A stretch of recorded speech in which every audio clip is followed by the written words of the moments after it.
जय जगन्नाथ आपण मानक प्रज्योतिषवाल को स्वागत। सुदशा व्रत हूँ माँ लक्ष्मी अति प्रिय व्रत।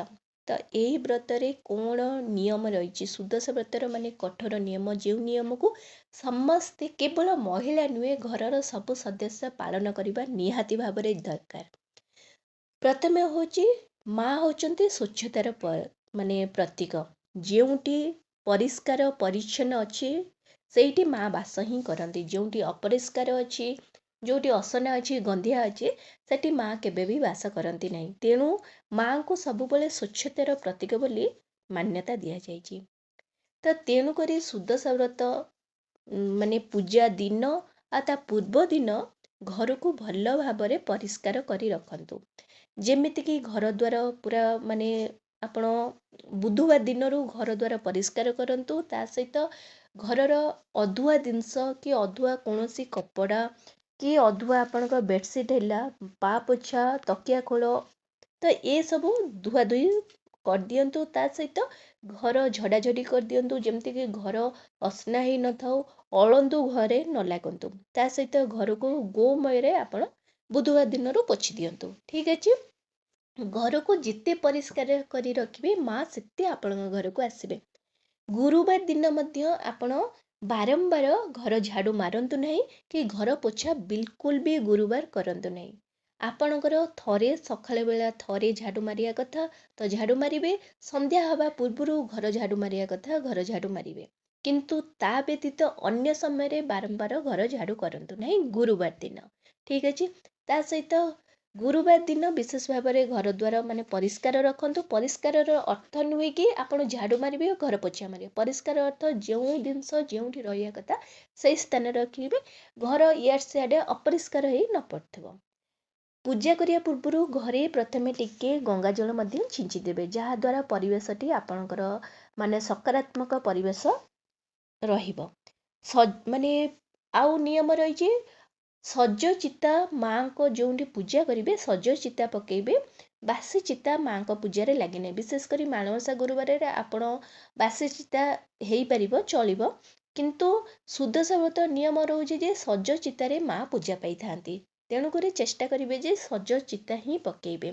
ତା ସହିତ ଆପଣ ଯେଉଁ ପଦ୍ମ ଫୁଲଟି ମାଙ୍କ ପାଖରେ କରିବେ ସେଟା 10 ପାଖୁଡ଼ାର ପଦ୍ମ ଫୁଲ ହେଇଥିବ, କାରଣ ଏହି ଦିନରେ 10ର ମହତ୍ତ୍ୱ ବହୁତ ଅଧିକ ରହିଛି। ତା ବ୍ୟତୀତ ଗୁରୁବାର ଦିନ ମାନେ ସୁଦଶା ବ୍ରତ ଦିନ ବିଶେଷ କରି ଆପଣ କାହା ସହିତ କଳି ଝଗଡ଼ା ନିନ୍ଦା ଅପମାନ କରିବେ ନାହିଁ କି ବାରମ୍ବାର ବେଶୀ ଗପିବେ ବି ନାହିଁ। କାହାର ମାନେ ଆଉ ଅନ୍ୟର ପର କଥା ଆଲୋଚନା କରିବେ ନାହିଁ, ଚୁଗୁଲାମି କରିବେ ନାହିଁ। ସେଦିନ ସ୍ୱାମୀ ସ୍ତ୍ରୀ ସଙ୍ଗ ହେଇ ରହିବେ ନାହିଁ। ଦିନ ବେଳେ ମଧ୍ୟ ଶୋଇବେ ନାହିଁ। ଆମିଷ ପିଆଜ ରସୁଣ ଖାଇବେ ନାହିଁ। ତା ସହିତ ପାକଦ୍ରବ୍ୟ ଅର୍ଥାତ୍ ମାନେ ଆପଣଙ୍କର ଯାହା ବି ଧରକ ଅନ୍ନ ହେଲା କି ଆପଣଙ୍କ ପୁରୀ ପରଟା ପିଠା ରୁଟି ଏସବୁ ଜିନିଷ ଭଜା ଡାଲମା ତରକାରୀ ଏସବୁ ଖାଇବେ ନାହିଁ ପାକଦ୍ରବ୍ୟ। କିନ୍ତୁ ଯେଉଁମାନେ ପ୍ରେଗନେଣ୍ଟ ଲେଡି ଅଛନ୍ତି ସେମାନେ ପାକଦ୍ରବ୍ୟ ଖାଇପାରିବେ। ତା ବ୍ୟତୀତ ବାହାରର ଜିନିଷ କିଛି ଖାଇବେ ନାହିଁ। ଆଉ ସେଦିନ ନିଜ ଉପରେ ନିୟନ୍ତ୍ରଣ କରି ରଖିବେ, ରାଗିବେ ନାହିଁ, ରୁଷିବେ ନାହିଁ। ତା ବ୍ୟତୀତ ଅନ୍ୟ କାହାକୁ ଟଙ୍କା କି ପଇସା ଆପଣ ଉଧାର ଦେବେ ନାହିଁ, ଧାର ଉଧାର ସେଦିନ ଦେବେ ନାହିଁ, ବାକି ରଖିବେ ନାହିଁ। ପୁରୁଣା ବ୍ରତ ବିଲକୁଲ ବି ଆପଣଙ୍କର ପୂଜା ହେଇଥିବା ପୁରୁଣା ବ୍ରତ କି ନୂଆ ବ୍ରତ ଆପଣ କାହାକୁ ବି ଅନ୍ୟ କାହାକୁ ଦେବେ ନାହିଁ। ଆଉ ବ୍ରତ ଯଦି ଆପଣଙ୍କର କାହାଠାରୁ ଆଣୁଛନ୍ତି ତାହେଲେ ତାକୁ ପଇସା ଦେଇ ସବୁବେଳେ ଆଣିବେ। ବ୍ରତ କେବେ ବାକିରେ ଆଣିବେ ନାହିଁ। ସେଦିନ ପିତା ପୋଡ଼ା କଷା ମଧ୍ୟ ଖାଇବେ ନାହିଁ। ଶାଢ଼ୀ ଯେଉଁ ପିନ୍ଧୁଛନ୍ତି ସବୁବେଳେ ହାଲକା ରଙ୍ଗର ଶାଢ଼ୀ ପିନ୍ଧିବେ। କଳା ରଙ୍ଗର ଶାଢ଼ୀ କି ଗାଢ଼ ରଙ୍ଗର ଶାଢ଼ୀ ସେଦିନ ପିନ୍ଧିବେ ନାହିଁ। ପଇସା ସେଦିନ ମାନେ ଅନ୍ୟଥା ଖର୍ଚ୍ଚ କରିବେ ନାହିଁ। ତା ବ୍ୟତୀତ ଆପଣ ଯଦି ଦେହରେ କିଛି ଗହଣା ପିନ୍ଧିଛନ୍ତି ସେଦିନ ଗହଣା ଶରୀରରୁ ବାହାର କରିବେ ନାହିଁ। ଛୁତକ ମୁତକ ତ ଏମାନେ ପୂଜା କି ଋତୁସ୍ରାବ ଯଦି ସମୟ ଚାଲିଛି ଆପଣ ପୂଜା କରିବେ ନାହିଁ। ତା ବ୍ୟତୀତ ସେଦିନ ମୁଣ୍ଡ ସଫା ମଧ୍ୟ କରିବେ ନାହିଁ। ମୁଣ୍ଡ ସଫା ଆପଣ ପୂର୍ବ ଦିନ ମାନେ ବୁଧବାର ଦିନ ମୁଣ୍ଡ ସଫା କରିପାରିବେ। ଏଇସବୁ ମାନେ ଛୋଟ ଛୋଟ ନିୟମ ରହିଛି। ତାପରେ ପୂଜାର ନିୟମ କ'ଣ ରହିଛି? ପୂଜାରେ ସୁଦଶା ବ୍ରତର ପୂଜାର ମହତ୍ତ୍ୱ 10 ସଂଖ୍ୟାର ହିଁ ଅଧିକ। ମାନେ ସୁଦଶା ବ୍ରତରେ 10ର महत्व अधिक। माँ को 10 फूल 10 फल ଲାଗିଥାଏ। ଯଦି ଆପଣଙ୍କ ପାଖରେ 10 ପ୍ରକାର ଫୁଲ କି 10 ପ୍ରକାର ଫଳ ନାହିଁ, ତା ଆପଣଙ୍କର ଗୋଟିଏ ଫୁଲକୁ 10 ଥର ଅର୍ପଣ କରିବେ, ଗୋଟିଏ ଫଳକୁ ମଧ୍ୟ ଆପଣ 10 ଥର ଅର୍ପଣ କରିପାରିବେ। ତା ବ୍ୟତୀତ 10 ପ୍ରକାର ମାନେ ଦ୍ରବ୍ୟର 10ଟି ଜିନିଷ ମିଶେଇ 10 ମୁଠାର ପଣା ମଧ୍ୟ ମାଙ୍କୁ ଅର୍ପଣ ଲାଗେ। 10 ପୁରରେ ପ୍ରସ୍ତୁତ 10ଟି ମଣ୍ଡା ପିଠା ମଧ୍ୟ ମାଙ୍କୁ ପୂଜାରେ ଲାଗେ। 10ଟି ଗୁଆ ଲାଗେ। 10 ଗଣ୍ଠିରେ 10 ନାମରେ ମାଙ୍କର ବ୍ରତ ପୂଜା କରାଯାଏ। ଆଉ ବ୍ରତର ରଙ୍ଗ ସବୁବେଳେ ଧଳା କିମ୍ବା ହଳଦିଆ ହେଇଥିବ। ନାଲି ରଙ୍ଗର ବ୍ରତ ମାଙ୍କ ପାଖରେ ପୂଜା ହୁଏ ନାହିଁ। ତା ବ୍ୟତୀତ 10 କେରା ଦୁବ, 10ଟି ବରକୋଳି ପତ୍ର, 10 ଦୀପ, 10 ଅକ୍ଷତ ବା 10ଟି ଅଭଙ୍ଗା ଅରୁଆ ଚାଉଳ ମାଙ୍କ ପାଖରେ ପୂଜାରେ ଲାଗେ।